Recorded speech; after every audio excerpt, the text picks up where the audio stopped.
back to your parents before. I mean, certainly we educate them through the parent side of this teachings and so on and so forth. But and our philosophies in our club, etc.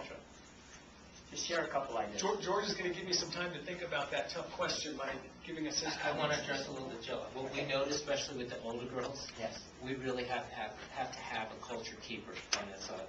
Culture keeper, you call it. Yep. Someone that's you, always right, George? Yep, that's me. And I love that the sideline job. once or I twice. love the job. And you know what? You always, in the heat of the moment, Yeah.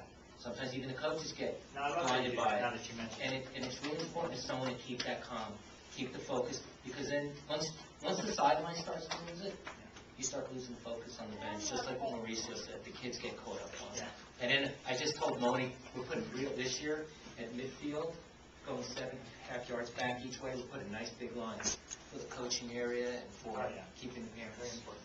I think it's really important. Thank you, George. Along those lines of culture, we've had last year, we have one lady, one of the moms, that brings a bag of lollipops. Yeah. And that has worked out absolutely great because she starts walking up and down, giving lollipops, and basically saying, "Sweet, would you like some sweet things to say?" You know what's the most effective one I've ever seen? My assistant coach had a new baby. And when he would talk too much, one of the moms would walk over and grab the baby and hand it to him. And he was silent. That's the best one I've ever seen, just dead dog quiet. Joe, you get some good ideas from your fellow coaches. Since you asked me, I'm going to add one thing. Is I would, maybe you're already doing this, I would absolutely have a parent meeting before the season even starts. And part of it's going to be administrative stuff, who's bringing the snacks, practice times or this. But part of it is also talking about honoring the game and the important role that the parents play and your appeal to the parents to support you in creating this culture so that you lay that foundation. You have something to fall back on when people do slip up. And we're going to slip up. It's our kids. We get emotional, and we're going to slip up. We're going to need those reminders. Can I say, we should have those meetings 3 or 4 of them a year with the parents.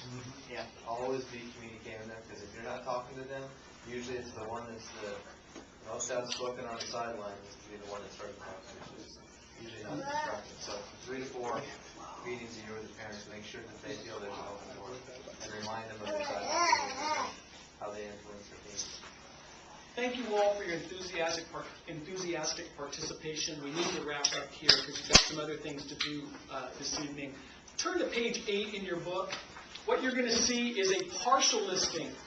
We have this wonderful and large group of accomplished folks from lots of fields, not just sports fields, who have come to our organization, and they're on our national advisory board. Some of them contribute their name, to the movement.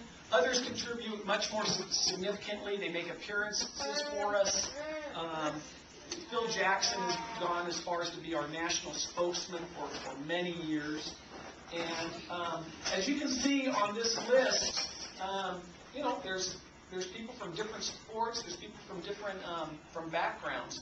But one thing that all these people have in common is they feel very strongly about the power of youth sports.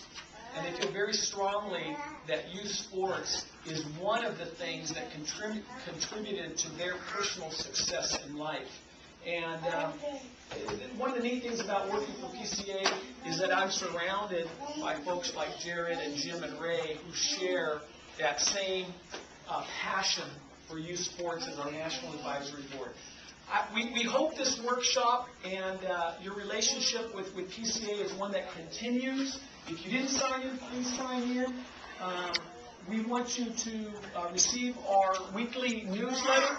We think you'll like it. How many of you are receiving that now? Okay, you have the option. If it's too much, you can, you have the opt-out option. But we're getting really good feedback on that newsletter. So keep your relationship with PCA going. Ray, do you have the certification cards? Yes. Yeah, so Ray's going to make sure you get a certification card for this year. I have evaluation forms We tried some new things tonight. I don't know if you recognize the workshop maybe had a little different feel tonight. We tried some different things. So the evaluation form is more important than ever. It can be done in a minute by circling numbers, or if you want to give us a little more detail and writing some comments, you can do it that way too. Any kind of feedback you give would be appreciated. So I'll pass these around. As the parent of a 13-year-old athlete, I'm very grateful that I live in a community where there are people like you who give of themselves to create these youth sports opportunities for our kids. So I want to just finish by thanking you for what you do. And thank you, Saddleback United, for bringing PCA in tonight.